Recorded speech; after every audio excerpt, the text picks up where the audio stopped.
we've brought the word organic and the concept of caring for the earth to the minds of many, many people. But now, for the next 50 years, we have to have that taught in every elementary school in the country, that children have to learn their food doesn't come from being assembled in the back of the grocery store. No, it's grown in soil. And how does that happen? And that the soil is alive. And each grade of child in elementary school and high school should be taught and shown and demonstrated the excitement of life in the earth, right? And, you know, we have instruments today that can, these electron microscopes that can look at the creatures in the soil and explode them up big. And they're amazing, they're incredible.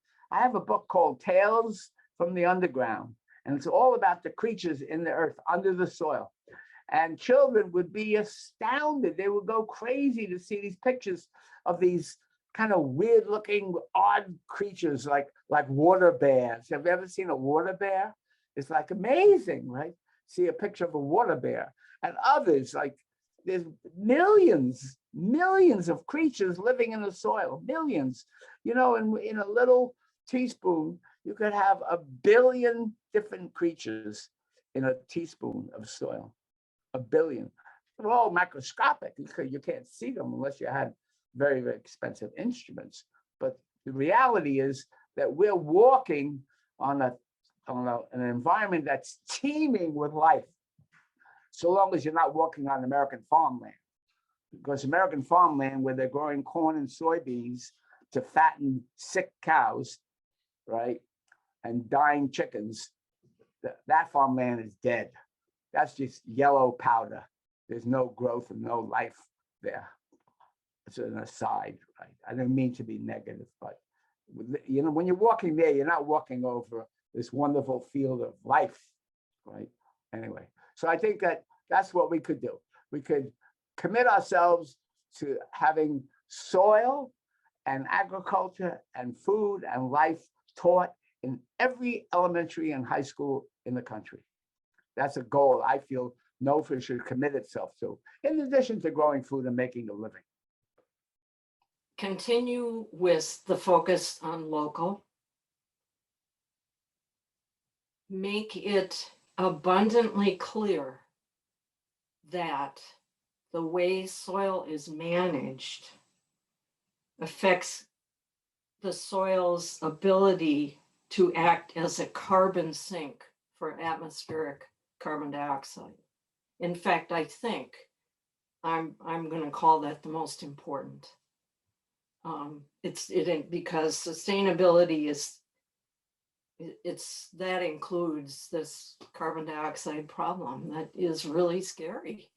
I think in the next 50 years, the overwhelming issue that we're all going to deal with is climate change. And I think NOFA has, and organic agriculture has some real important benefits that we need to really make sure are part of the solutions, the mitigation and the adaptation solutions for climate change, and expanding the scale of organic agriculture. And I realize that for many people who are in the organic farming movement, small scale local agriculture is in fact what we want to see, but it's going to have to get bigger, and it's going to have to become more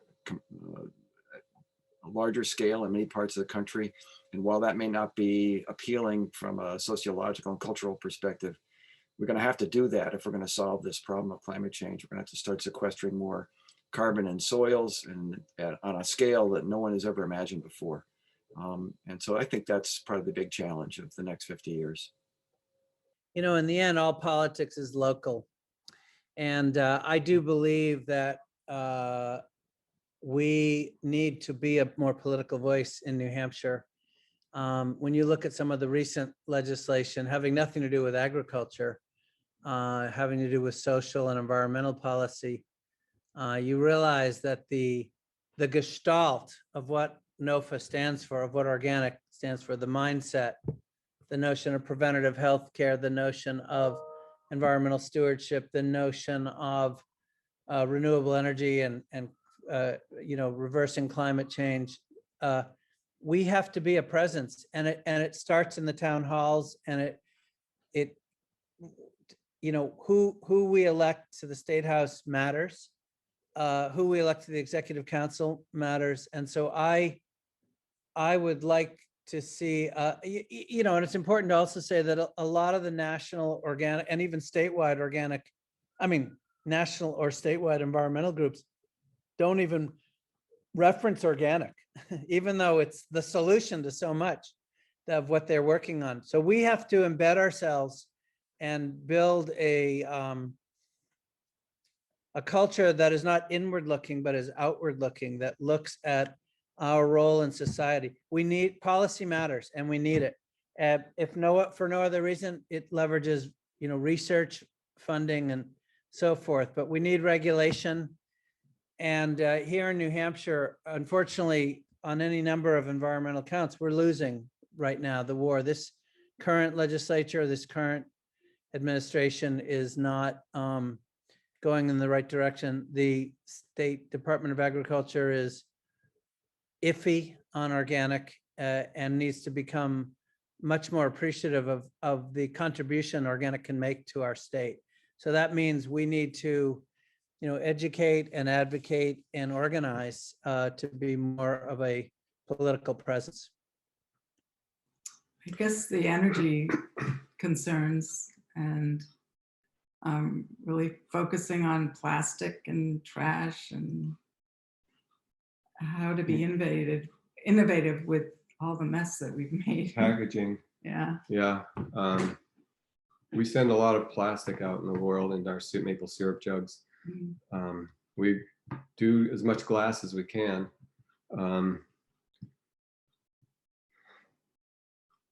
On-farm energy use, diesel fuel, you can use a lot of diesel fuel on a farm.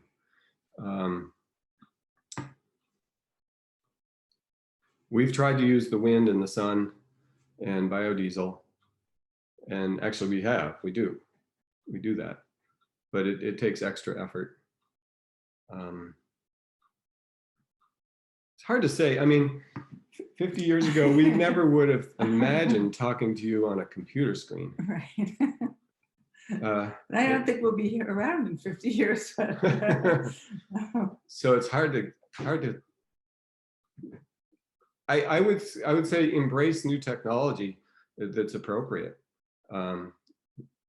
and try to sort out what's appropriate and not appropriate, and help organic farmers use that in terms of networking and marketing. One of the things that's helped us recently in marketing is the food hubs. Our syrup is going into two different places where they aggregate food and then do home deliveries and deliveries to restaurants. And that in the last couple of years has become an important sales opportunity. I think helping farmers find sales opportunities is important. Promoting especially direct sales, but the food hubs, you get wholesale price at the food hubs, but you move a lot. But the direct sales, you get the better price point, and you get to meet the customers. So, but it's more work. But it's more work. So I think continue with the education on the production side of the crops, and then the marketing and sales, all important. I don't know if NOFA has done anything with business management in terms of accounting, the boring stuff, the accounting, the bookkeeping, website development, websites, social media, all of that for people our age doesn't come naturally. So we didn't grow up with our grandson knows how to use he's 7 and he knows how to use our iPhone as well as we do. So it's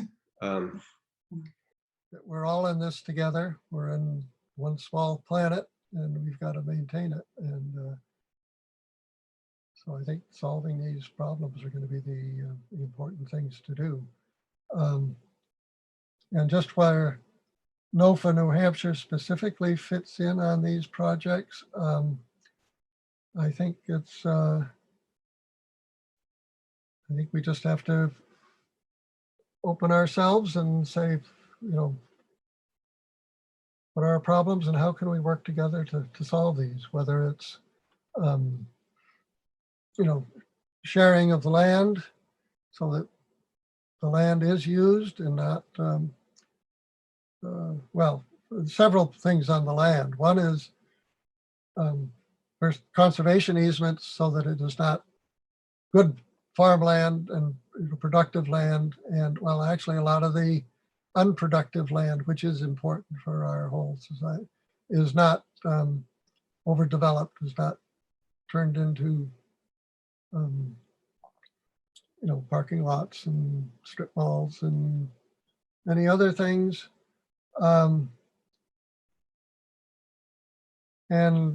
But beyond that, we've been involved very much in this conservation easements with Tuckaway, and now more recently we're looking at the what are they calling it?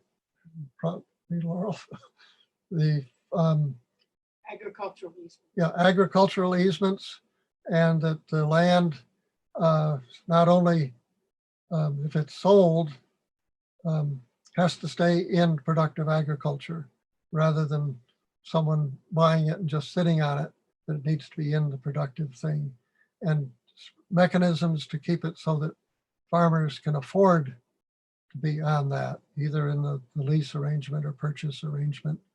And so there's some real areas in there that need to be worked on. There's been a lot of, you know, Land for Good and others that are working on this, but this is certainly going to be part of it.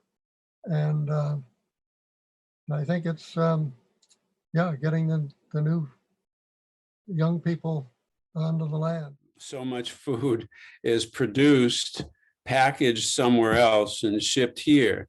And, you know, which has a huge negative impact on the environment, just the hydrocarbons used to truck stuff.